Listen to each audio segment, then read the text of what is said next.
qui est intéressant, c'est de pouvoir enrichir la culture afro à travers le monde.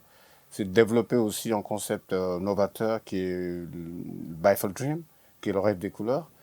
C'est de montrer aussi l'Afrique avec une nouvelle façon en fait de voir les choses, avec plus d'idées novatrices, avec aussi un côté pluridisciplinaire. C'est aussi ça qui m'habite depuis que je suis jeune.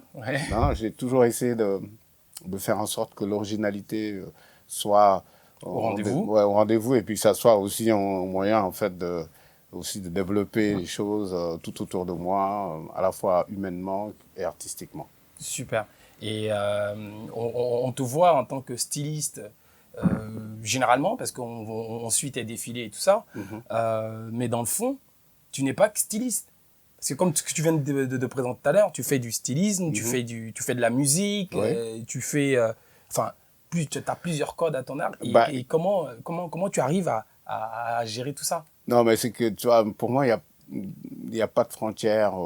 Quand on est artiste, on essaie d'arriver en fait à faire en sorte que les gens ils apprécient ce que tu exprimes, ce que tu fais, pour que naturellement que ça soit au moyen de faire passer des messages. Moi, j'ai toujours voulu faire de la musique. Bon, je compose depuis quelques années. J'ai travaillé beaucoup avec des conteurs, des slammers. J'ai fait des musiques. J'ai aussi conceptualisé 2 opéras, dont un qui s'appelle Opéra Bifal.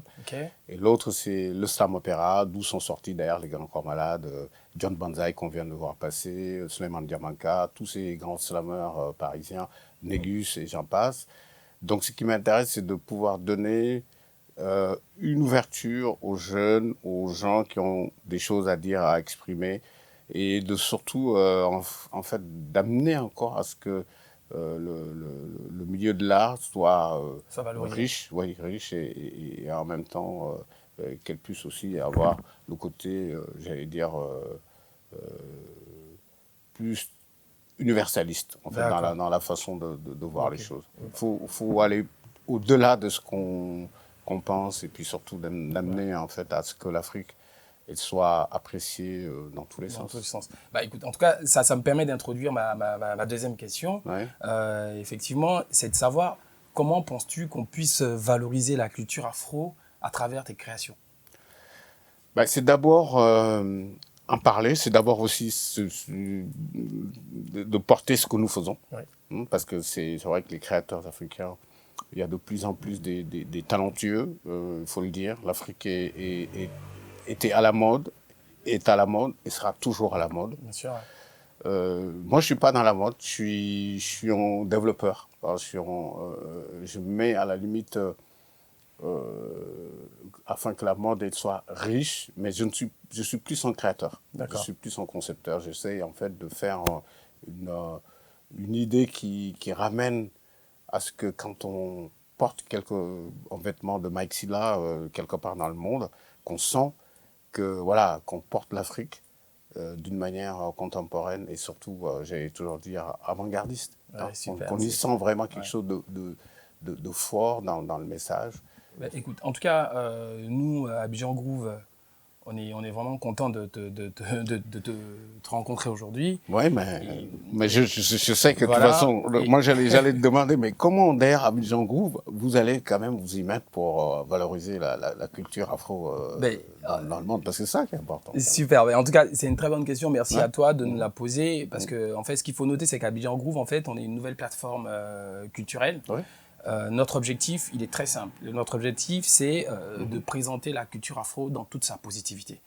C'est aussi de valoriser la culture afro dans toute sa dimension, parce qu'on s'est rendu compte que cette culture-là regorge de beaucoup de talent et de diversité. Et c'est une culture qu'il faut rappeler, c'est une culture qui est ouverte.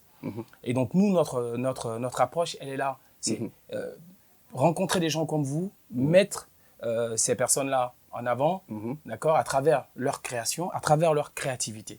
Et donc aujourd'hui, on se veut vraiment une nouvelle plateforme, New Wave, pour adresser que des messages positifs autour de la culture afro. C'est ça qui est beau. Moi, je vous encourage. Je trouve que vous avez du talent, vous avez vraiment des choses encore à partager, à vivre. Et puis surtout, il faut le dire, c'est que de nos jours, Abidjan, yes, c'est aussi une plaque tournante de la culture, quoi. Abidjan à Paris et un peu partout dans le monde. Exact. Il y a des Ivoiriens de par le monde, les Africains. Et le Sénégal aussi. Hein, absolument. Je sais que toi, tu es les deux. Bah oui, ça, exactement. Exactement. Moi, je suis un afro pur. Ah, pur. T'es un afropéen ou un panafricaniste? Ou non, les deux à la fois? Je suis un afropéen. Un afropéen? Ouais, ok. En tout cas, merci d'être venu quand même me rendre visite. Et puis voilà, quoi. Bah écoute. En tout cas, nous, on te remercie. Et puis, on continue de suivre tes aventures. Merci. Et que Abidjan Groove aussi continuera à avoir un œil sur ce que tu fais. Merci. Et rendez-vous est pris donc, pour le festival Afro Sapiens qui va se passer en décembre à Dakar. Ouais, Toubab Dialaw, Yonton, Dayan et Saint-Louis du Sénégal. Vraiment des endroits historiques, des lieux vraiment où il y a beaucoup de gens que je connais qui ont déjà des endroits qui nous attendent, qui vont nous accueillir justement pour montrer le savoir-faire africain et surtout partager ces belles initiatives. Voilà. C'est ça. Écoute, en tout cas, merci à toi, Mike. Merci encore. Puis, je te dis à très bientôt. Et sur Abidjan Groove, on est toujours la plateforme qui innove et la plateforme, comme je vous dis, qui a une longueur d'avance. Merci.